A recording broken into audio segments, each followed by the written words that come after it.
Welcome to the return of Johanna Carroll's Dialogue with Divinity. The conversation continues. In this special Easter edition, Johanna will tackle the subject of resurrecting yourself through the divine feminine, and a special teaching on messages from Mary Magdalene. So fasten your seatbelts, and you don't want to miss this monumental program.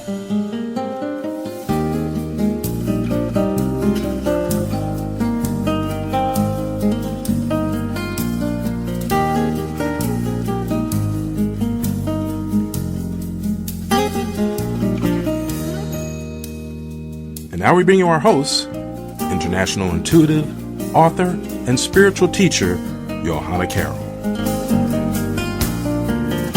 Hi everybody, this is Johanna Carroll. I would like to welcome you to Dialogue with Divinity. The conversation continues. And today we have a very, very interesting topic that I really am excited to have this conversation, because this is all about the spiritual, the metaphysical aspect of this time of year, which in the Christian tradition, we're celebrating Easter. We have the whole connection between Easter and Passover. So in the metaphysical tradition, we've been talking for many, many years that this is the age of ascension. And so I thought, well, let me just do something really practical. And I went to my good old Webster's Dictionary and looked up the meaning of resurrection. Resurrection is all about rising up, lifting up, rising again, revival, and basically restarting your life on some level, which is exactly what ascension is all about. So I thought it was interesting, Gary, because when I went into Webster's Dictionary, right underneath resurrection was the word resuscitate, which is also bringing back to life again, which, not that we want to spend a lot of time on this, but we are going to talk about this a little bit with the COVID-19, what's going on right now with this virus, resuscitation, lungs, breathing people back to life. So isn't it interesting that what raises us up to a level of ascension or a resurrection or a revival of our life in consciousness requires the breath? So, and really what we're going to talk about today is what you can do in the present moment to lift yourself up, to understand that you have an opportunity to really look for the signs that are bringing new life, which means a new level of consciousness into your individual lives. And so we don't want to make this too heavy or too heady, because we really are being asked on some level to live in the present moment. And the present moment is when God does hers greatest work. The other thing that I wanted to talk about is that we need to remember, and we really are going to call in the divine mothers, Mother Mary, Mary Magdalene today as well, towards the second half, because this is the age of the divine feminine, the age of nurturing, healing, caring, loving. We say that when we go within and we meditate, we quietly pray, we're in the divine feminine. And so when life is interrupted, we have an opportunity to lift our awareness up to a new level of consciousness. And what better beautiful saintly person to do this than the divine mother within all of us, that exists within all of us and exists in a higher level of consciousness as the presence of the divine feminine, which we would relate to as the healers. So we're all a healer on some level. And so I think what's really important is when we are in that present moment and we are breathing in, we have a huge healing opportunity to understand that the polarities of light and dark, fear and love, good and bad, right and wrong, it's being raised right now. It has an opportunity to be raised to a new level of global consciousness, or I call it the global pause or the pregnant pause of the universe. We're waiting for the birthing of something new to occur. So, when we talk about the concept of ascension, And really, I have to say, from my own personal opinion of what, Christ, by the way, for everyone that's listening, the word Christ comes from the Greek Christos. Christos means the anointed one. So I hope you do know that his name wasn't Jesus Christ. He was Yeshua. He was Jewish. Yeshua, the Christos, the anointed one. And actually, he didn't get that label or name for many, many, many, many years, many centuries actually after he died. So, and actually, he also showed us there's really no such thing as death. We are lifted up to the next level of experience, of life. And we do get to have heaven on earth. So if we talk about the concept of ascension, we have an opportunity in this pregnant pause. Like I always say, God will slam you into that sidewalk until you wake up, until we awaken to a new level of consciousness. And unfortunately, it had to be something really radical occurring in the world, something that affects us each on an individual level. So for those of you who are going through this, which is all of us globally, first of all, I'd like to say is on behalf of Metaphysical Talk Radio, we'd really like to wish you really good health, well-being, practice all of the guidelines that are in place. And one of those, in my opinion, is where is there time for the divine in your life on a daily basis, even if it's for 5 minutes. So, there's very simple ways that you can do that by living in the present moment, because the present moment really is when new life, resurrection, ascension really does occur. So on a consciousness level, it really means you're birthing new awareness. And so you have an opportunity to heal a lot of the old things that were not working for you. So I really feel, Gary, that this whole new beginning, this new resurrecting, this new level of consciousness that's calling to us, that's lifting us up, this new beginning is saying, look, all the outdated conditions that exist in those polarities of good, bad, right, or wrong, it's a huge, huge healing opportunities. And again, the extremes in your life, it's a wonderful time in this pregnant pause, in this present moment, to really take a look at that. So those of you that are listening, maybe write down one thing right now in your life that you'd like to change. Just one thing. And so that's how you're seeing it now, today, in the present moment. How can you see it tomorrow in the future? If you stay in the present moment, you are creating your tomorrow. So it's really a fascinating time, and I certainly do not need to diminish the fact, Gary, that a lot of people are suffering. Mm-hmm. And of course, if we go back to being invested in suffering and the Piscean age, which was greed, which I'm going to put right at the top of the suffering list, and jealousy and ill health and bad habits and addictions and all of that. We're not judging it. It's an awareness of where we're positioning ourselves right now. So obviously, when we see Easter and we see Christ rising from the dead, I mean, it's very, very symbolic. And, him suffering on the cross, I guess we have to say, where have we been victims in our own life? Where are we blaming other people? Where are we judging ourselves? Where are we judging others? It's a really great opportunity to let go of that and have a beautiful, beautiful healing occur. So I'm just curious, Gary, what your thoughts are on all of that while I grab a little sip of water here. I have a burning question. I'm glad you gave me the opportunity, because I have a really, really burning question. And it kind of touches on something that you kind of alluded to in your opener about the breath. Interesting. My question is, Johanna, or sometimes I'll be honest, folks, I call her mom. She is our spiritual mama here on Metaphysical Talk Radio. I have a question, Mom. Okay. Since breath is an essential element to the message of resurrection at this time of year, ironically, COVID-19, this virus appears to attack the respiratory system. It attacks the breathing, because once it gets into your lungs, it's very, very fatal. Is there a spiritual connection that can be made? And I think it's essential here, because I think what you'll have to say could help a lot of people. But my question is there a spiritual connection here? And if so, how do we go about navigating that?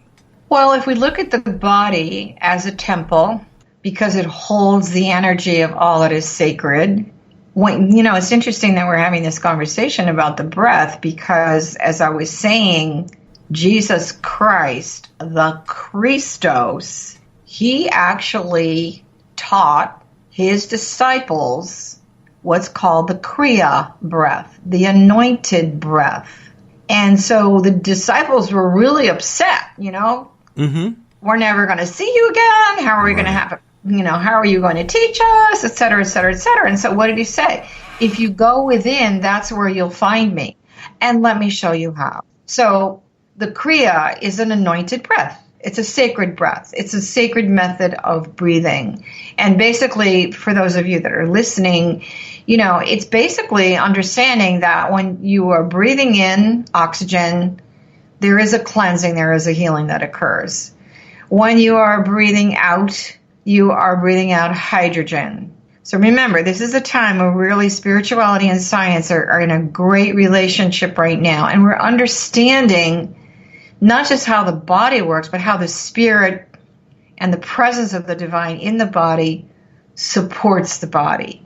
So when we are breathing out hot breath of purification and fire, that hydrogen goes down and burns out a lot of toxicity. I am going to connect this to what's going on in our respiratory system right now.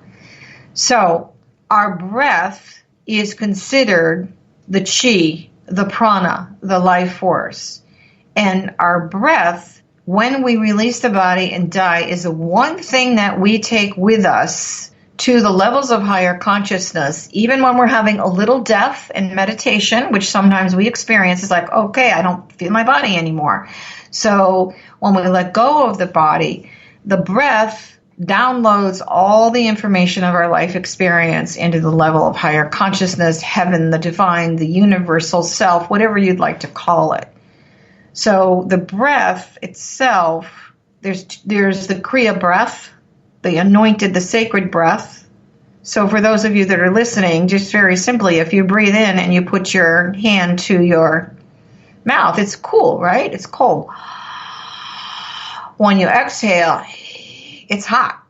Okay, so what does that have to do with our lungs? We haven't been breathing fully into the experience, our divine body, our self, our temple.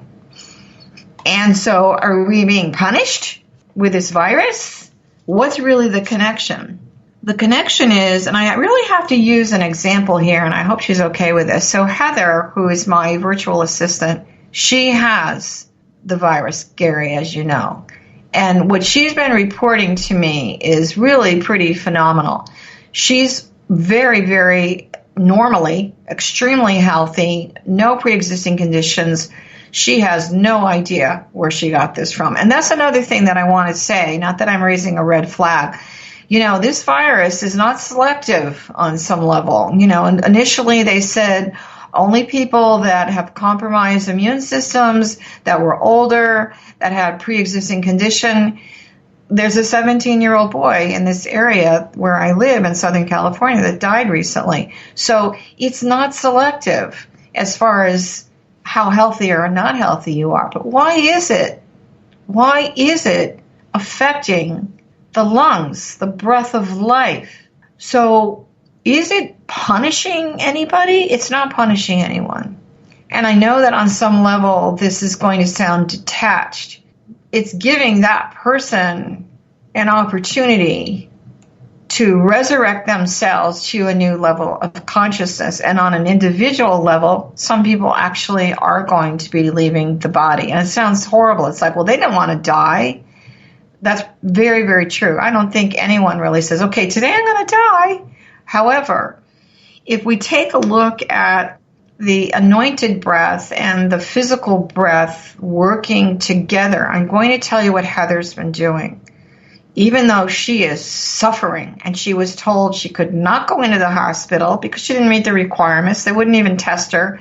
Yet they told her over the phone, you've got every single symptom presenting. You've got it full bore, which she does. Mm-hmm. But she told me that she, in her meditations, which is amazing, in this horrible state of pain and coughing and headaches and not being able to walk or even sit up, she has been, even in her altered sleep state, going down into her lungs. And she said what she was doing is she felt like she was given a sword of light. And she said she saw the virus and she would go over to the virus and she would touch it with this white sword. It almost reminds me of, it's very similar to when Jesus was on the cross and the sword of, I think it's Damocles. I'm probably not pronouncing it correctly. You know, the sword that pierces side. Anyway, she takes this sword of light and goes, choo, choo, choo. And she said it changed. She noticed that the composition of the virus in that part of her lungs changed. And the next day she woke up. She wasn't healed, but she incrementally felt better. So she's going into her body. And I said, well, why are you doing this? You know, she's texting as little as she possibly can. And she's saying, I feel that I'm taking this on for a large group of people. Now, I'm not saying that that's why the virus is hitting certain people. I'm just giving you she's in it. She's with it. She's having a relationship with this virus. She's experiencing it. And it really is phenomenal to me because I said to her, have you talked to this virus and said, you know, what's your intention? I mean, why are you here in my body? So she felt, again, for herself, that she could handle it. Now, are there people that are not handling it? Of course there are. And I'm very, very, very concerned, extremely prayerful, and I'm asking all of you to really pray for all of the first responders, the nurses, the doctors, everyone that's on the front line. So if we take a look at that on a higher consciousness level, what is a virus that is present globally, maybe not within our own individual bodies? What is it showing us? What are we, as maybe mini Christos, anointed ones, what are we here to really heal? You know, it's dispelling. We're bringing light to the darkness. We're bringing love to fear. We're bringing healing to pain and suffering. And it doesn't mean that it's just in the virus. So we have this pregnant pause of the universe as an opportunity. And I don't mean to be cavalier. Please understand that I have really, there's a lot of spiritual teachers out there right now saying, oh, this is so, don't be scared, don't be afraid, you know, this is fabulous. Well, I personally feel we have to be spiritual, we have to be realistic, we have to be practical. The reality of it is people are scared. There is fear. How can you transmute that, though? Your fear of bringing it into you or your loved ones or someone that you know that has it that's going to die or might die or is really suffering. How can you heal their journey and your own journey of suffering in that present moment and take that energy and heal the hate, the suffering, the separation? You know, this COVID-19 is resurrecting us into a global community, whether we like it or not. It doesn't care what state you live in, what color your skin is, what continent you're on. So, you know, I don't mean to be harsh on this, but you asked a rather profound question. So what's the relationship of the breath? When we go into fear, one of the first things we do is we hold our breath. So I'm really going to ask all of you to breathe in this new light of consciousness and resurrect yourself from the darkness, your fear, and raise yourself up on an individual level. So the number one thing you can do every day as far as a tool is how can you sit with one thing of beauty, whether it's a thought in your mind or something that you're looking at, something that you're laughing at. This is no laughing matter, obviously. I'm saying bring something of beauty and consciousness and awareness in your present moment and breathe into that. You may not think at the moment that you're really doing anything, but what if every single person did that and breathed new life, not only into your own physical body, but your spiritual body, lending you the consciousness and lifting us up into this new ascended time. So I hope that answers your question, and I hope it wasn't too heavy for those of you that are listening. Well, I expected it to be heavy. That's why I asked it. Because it's an important, and I kind of anticipated where you would go with this. But again, I think it is extremely important to get that message across. Because, and you touched on it again, this situation is really kind of working as a catalyst. And I'm pretty sure that the council spoke about this too during a channeling session a couple weeks ago, that this is not a punishment. It's not something to be considered cataclysmic, although there is much life to be risked involved. Definitely. But it also is also an opportunity for renewal. Because when mortality hangs in the balance, we start to consider and reflect upon the things that are more important, which is our little petty differences, our little prejudices, and our little idiosyncratic behaviors, and how we attack and assail one another, But it brings people together. People tend to recognize the importance, because this is the message that's even being brought across in our media and our public service announcements. We're in this together. We may be separated, by distance and social, but that doesn't mean that we're fragmented. Stay at home, bond with your family. All the positives that could come out of this is now what's being accentuated. And of course, I have other questions, but I'm going to save that for down the road, because I know that you're going to get into some more aspects of this teaching. But no, it's to understand how the spiritual vitality has a direct reflection upon our physical respiratory system is important, because again, I think this is a situation for us to move toward a spiritual renewing, if you may. Well, it's also in the teachings of ascension and resurrection. When we live in an ascended age, which is an advanced age, the simple teachings have more depth, which means it can bring more depth into our life.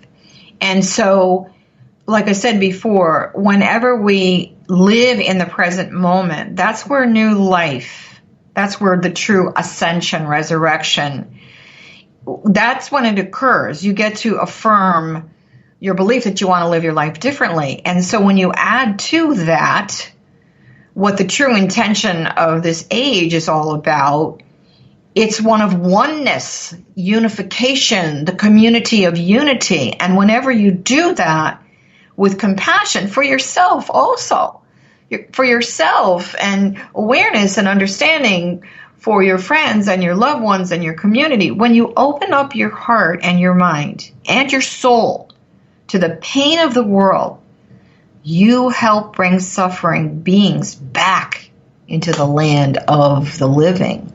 And so is the land of the living mean, well, I look at Heather.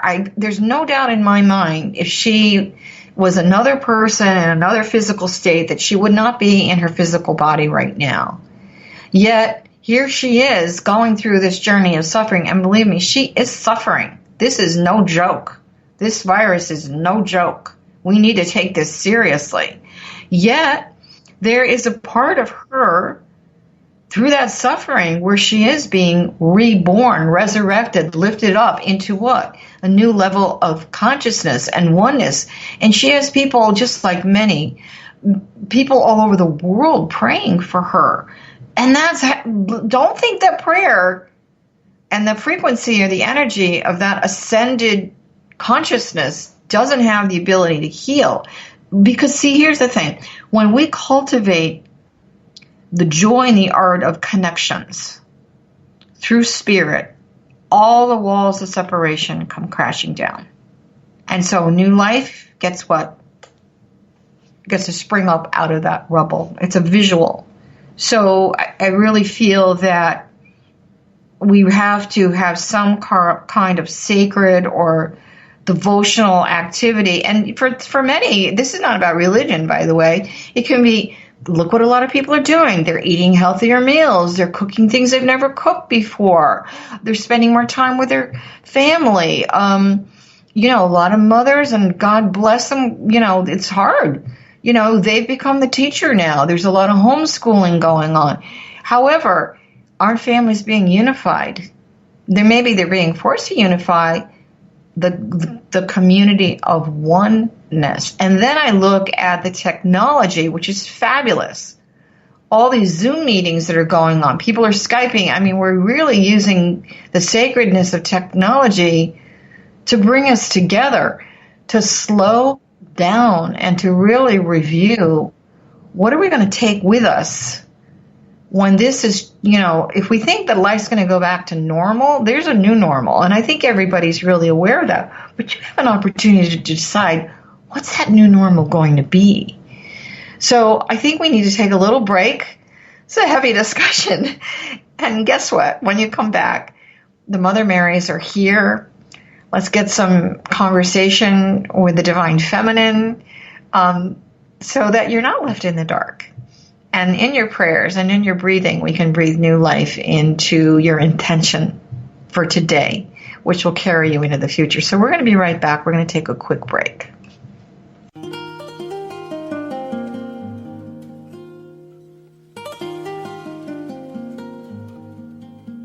Hi, everybody. This is Johanna Carroll, host of Dialogue with Divinity, also known as Metaphysical Talk Radio's Spiritual Mama. And I'm back.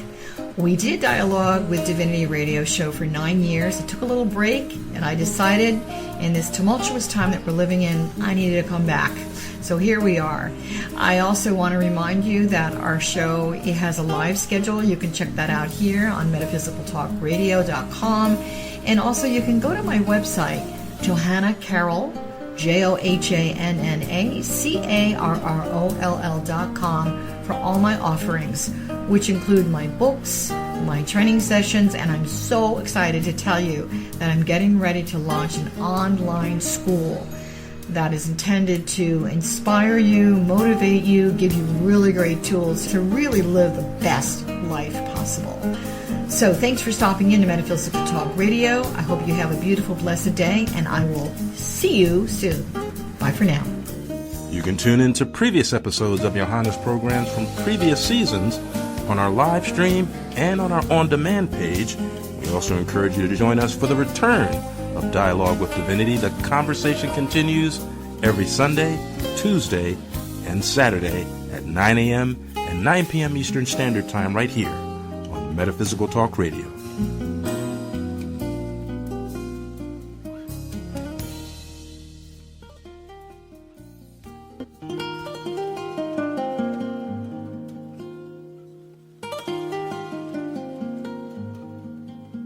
This is Gary Purefoy, co-owner and program director here at Metaphysical Talk Radio, with a simple solution to a common problem that many web listeners run into, and that is, how do I take MTR with me wherever I go? Well, the simple solution is 2 words: Simple Radio. That's right, Simple Radio. Go to your web store and find the Simple Radio free app by streamit.com and download it, then find our listing in the directory. You can enjoy MTR wherever you go, in your car or anywhere, in beautiful, crisp, clear 192 kilobit sound. So once again, the simple solution to your traveling listening issues is the Simple Radio app in the app stores. It's totally free, so download it onto your phone and enjoy the listening experience for miles and miles. And as always, we thank you for listening to MTR, Metaphysical Talk Radio, at metaphysicaltalkradio.com.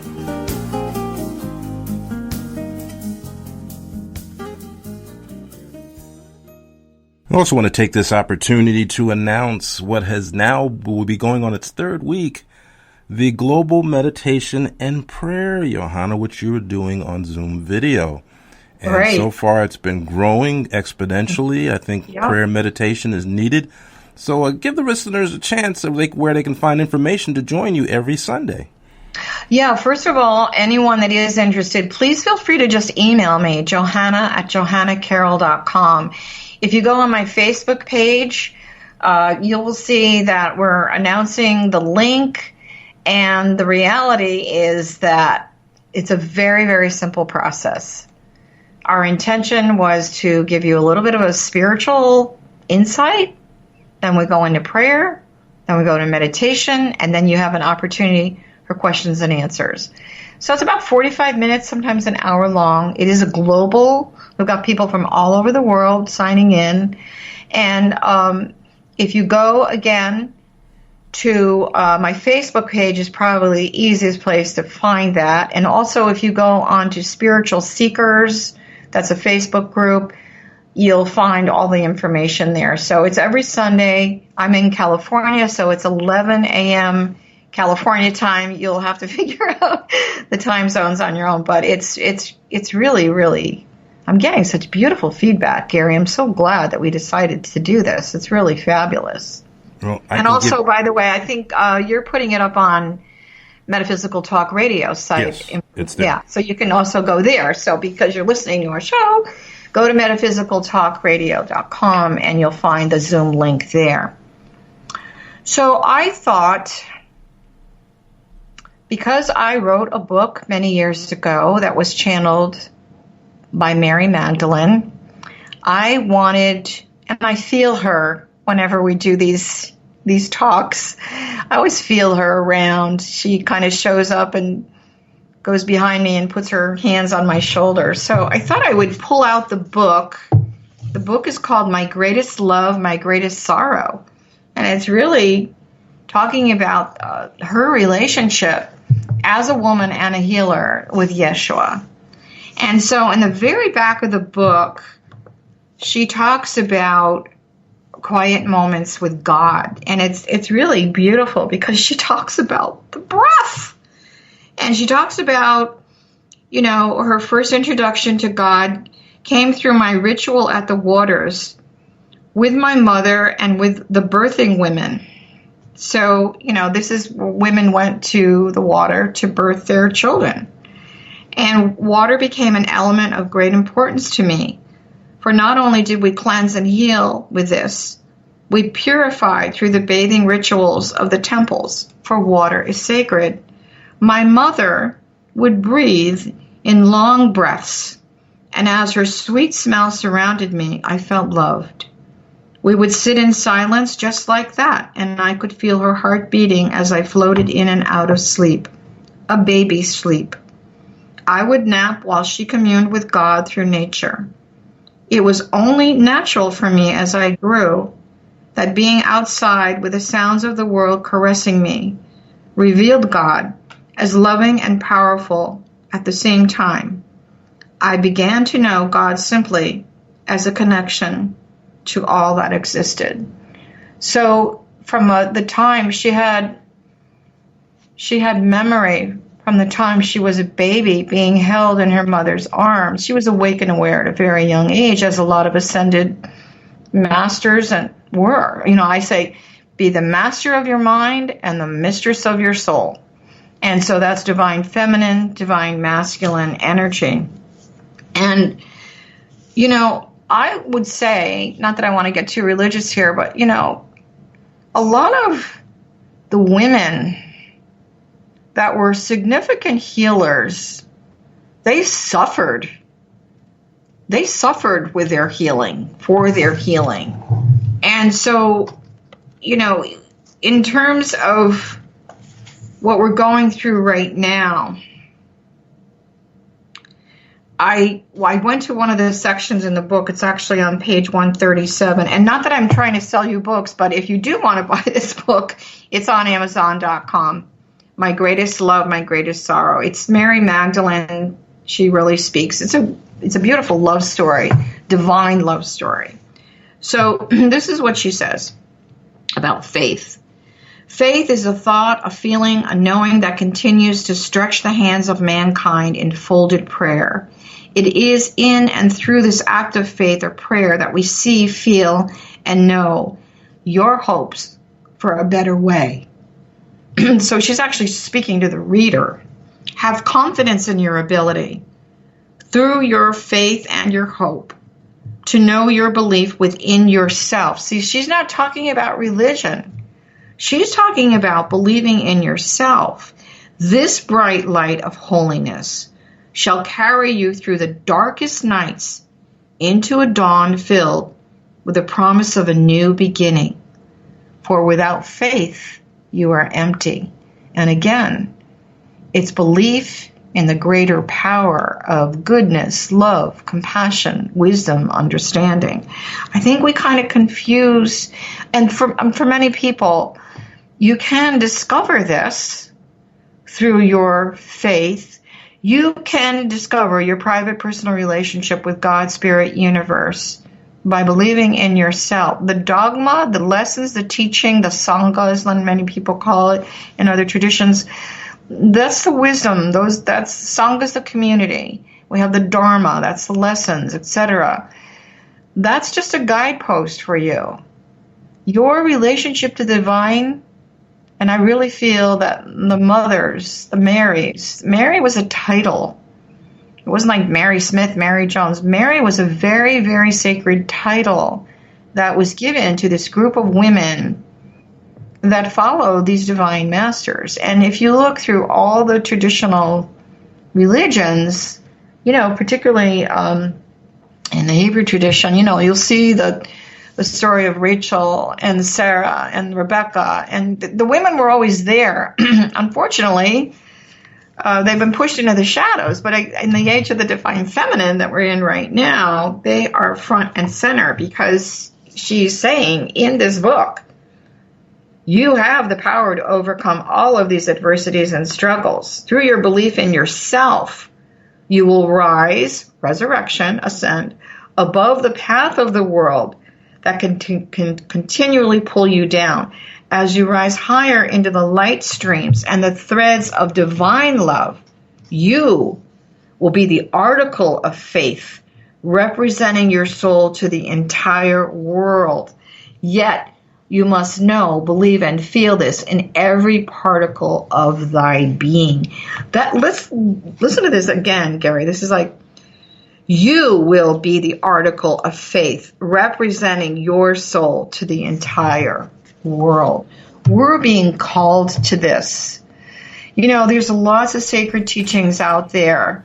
And in the age of ascension and resurrection, or, people are saying revelation, these teachings are revealing to us something very profoundly divine and sacred within ourselves. And that healing aspect is the divine feminine energy. So for many people, it's Divine Mother, Mary Mother.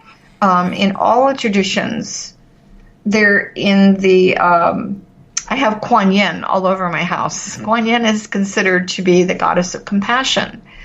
And one of the teachings in Buddhism is that the Dalai Lama reincarnated as Shinretsig.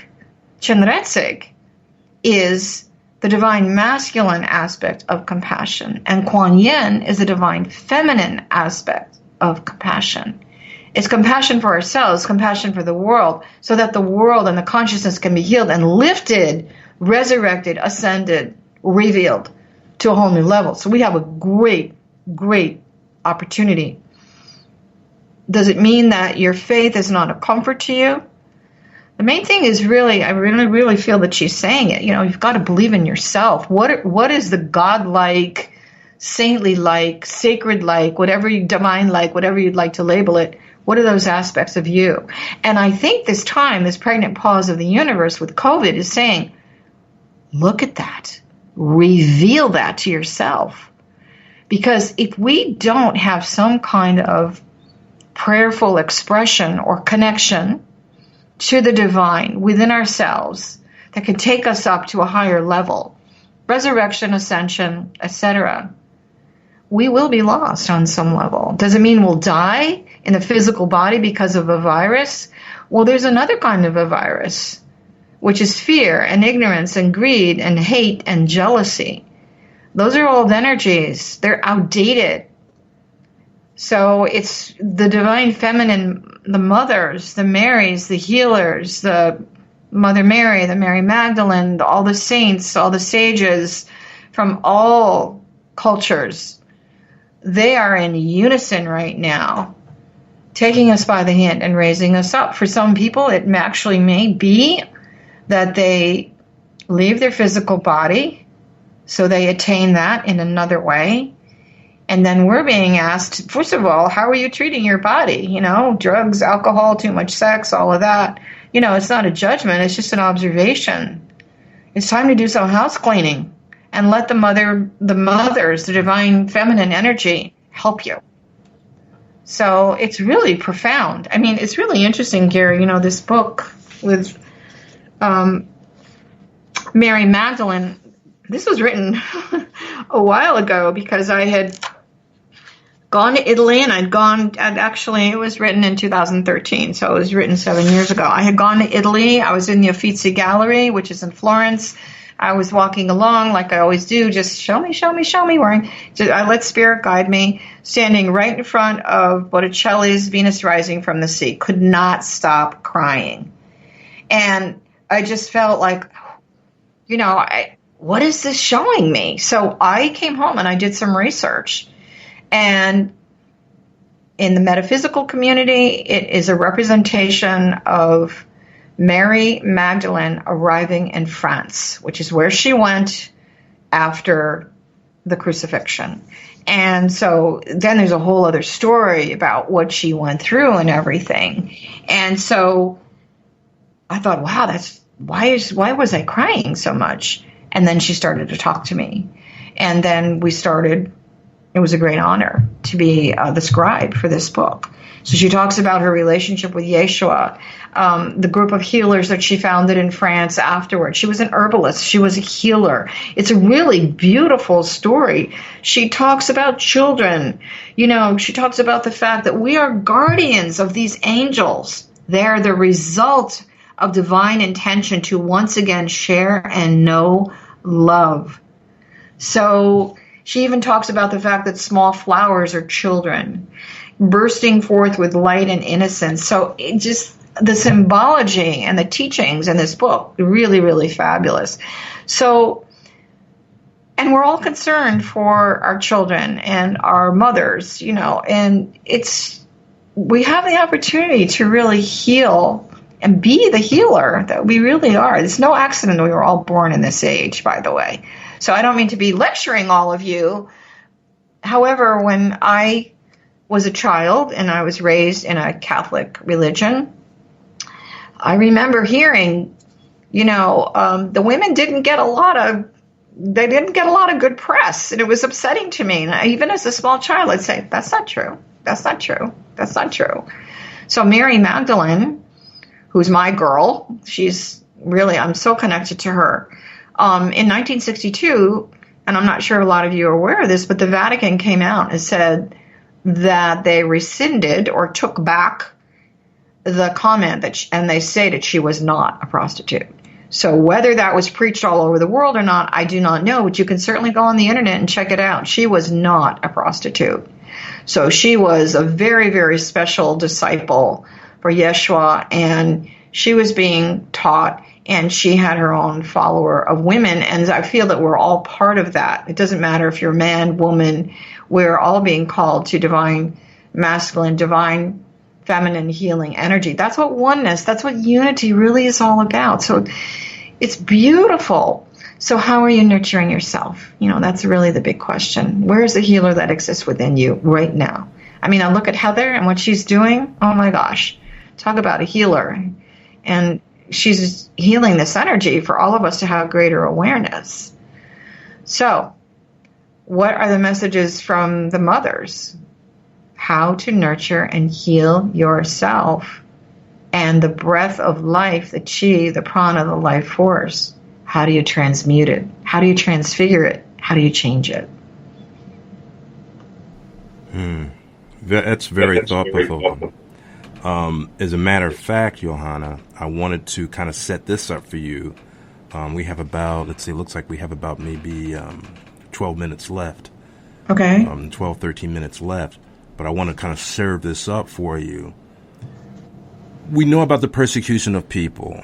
the persecution of minorities, the persecution of immigrants and things of that nature, and how horrific and how inhuman it is, and we have seen it to be, in not only in the history of this country, but in other places. But I found that there is something very even more heinously significant about the persecution of women and children, which we're seeing a lot of today. My personal feeling, I think we're starting to see a reaction in nature as a result of it. There's been earthquakes over in the heartland, in Idaho, I believe in some of the Dakotas, Montana, those areas, Wyoming. There have been earthquakes, okay, in addition to what we're going through now. Talk about how there is some significance to this as it pertains to the divine feminine. And again, to me, there's something that happens, or there's just, I think the earth tends to respond to the persecution of women and children. What are your thoughts? Well, everything has consciousness. And we refer, in the metaphysical community, we refer to Earth as Gaia. She's our mother. And then we refer to the sun, the central sun of Orion, as the father. And they're connected. We can't live without the sun, and we can't live without the earth and what she gives us. Remember, the mother births everything. So for those of you that have plants, and you talk to your plants, and you love them, and you nurture them, watch how they grow. If you ignore them and you don't water them and nurture them, they're going to die. So now take that vision and expand it into the earth as a body of intelligence. So it's interesting because, first of all, I have to share with you, I live in Southern California, and last night we had earthquakes.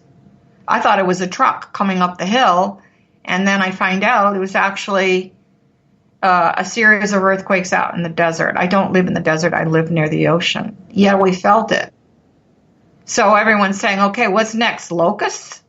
So, I think, Gaia is saying, hey, you've hurt my heart for such a long time.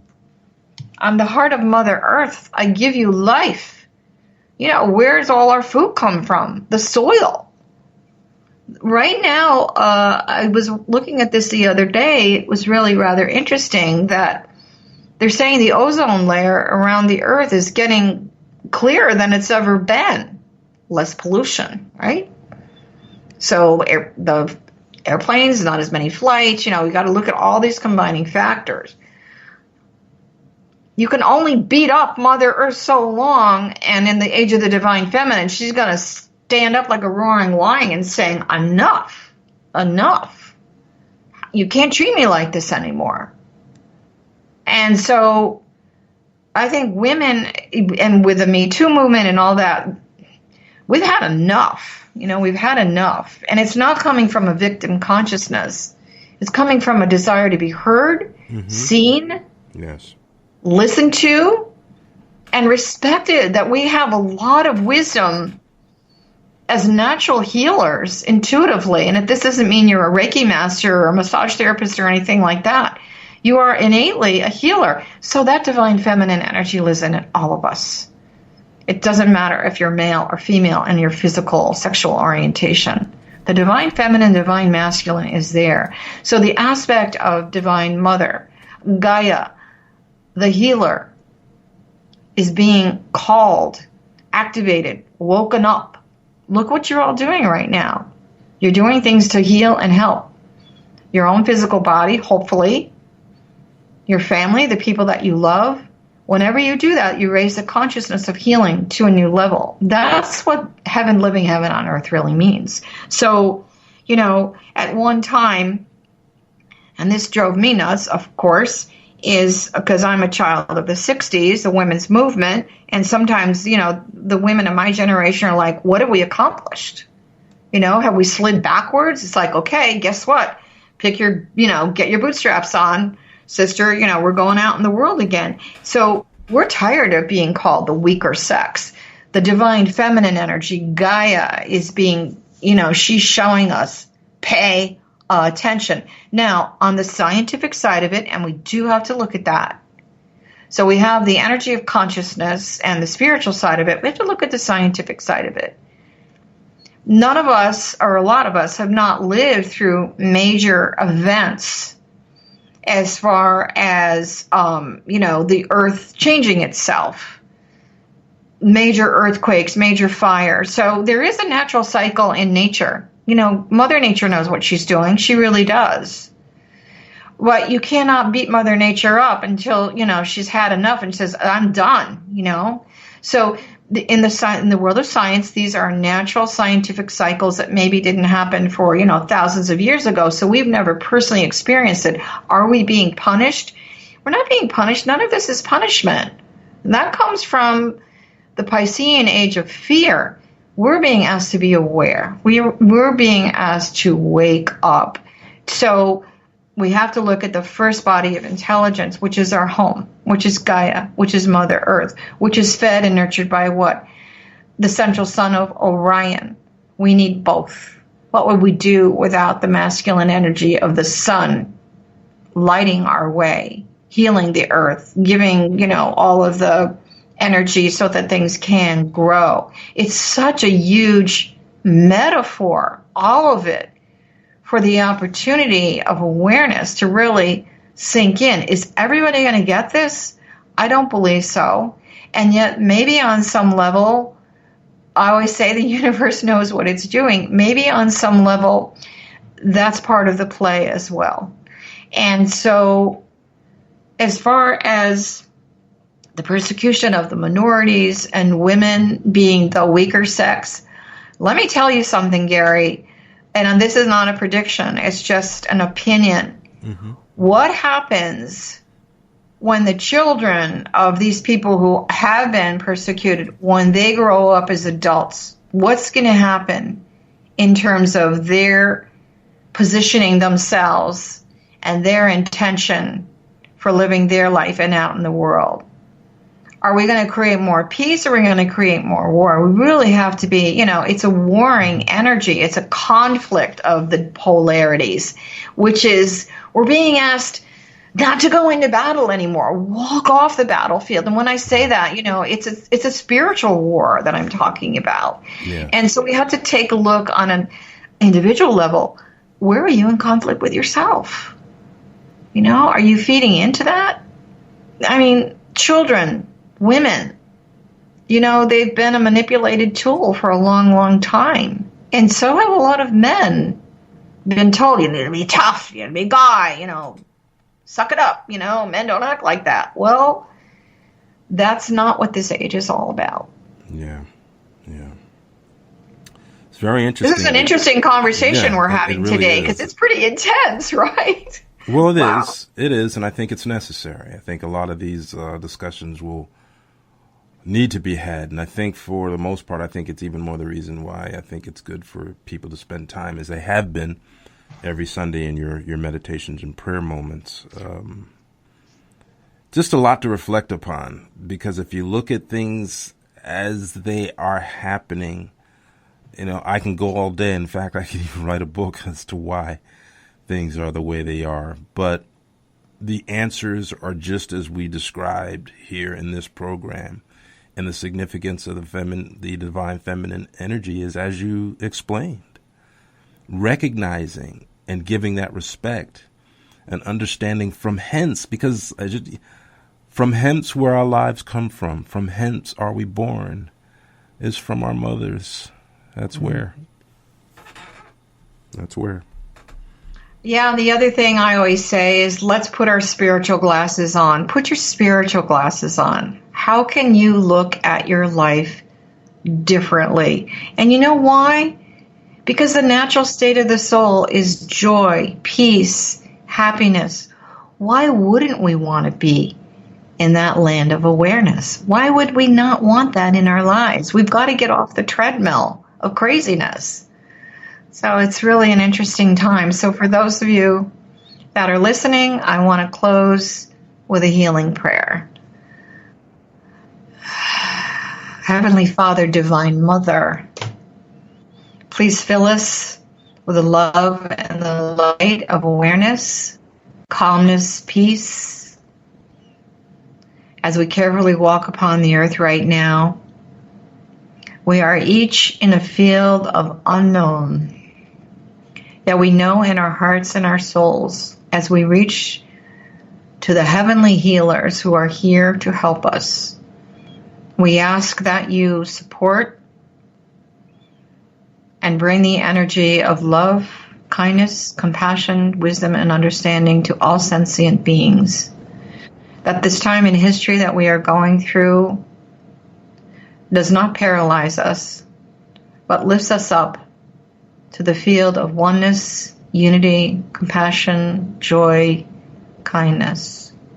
And as we breathe in love, we release our fears. And as we breathe in love again, we breathe out wisdom. And as we breathe in love again, we breathe out love. We breathe in love and we breathe out love. And so it is, and so it shall always be, that we are a being of divine love. So for all of you, we really, everyone from Metaphysical Talk Radio and from johannacarroll.com and Dialogue with Divinity, we ask you to be mindful, be aware, be kind, be loving to yourself, nurture yourself, and know that you are wrapped in the arms of the divine at all times. So take care of yourselves, be mindful, be aware. If you can help someone, do so. And really pay attention to what the authorities are telling you, because that's important. That's a blessing to you. So we'll see you next time. And in the meantime, let joy be your constant companion. Bye for now.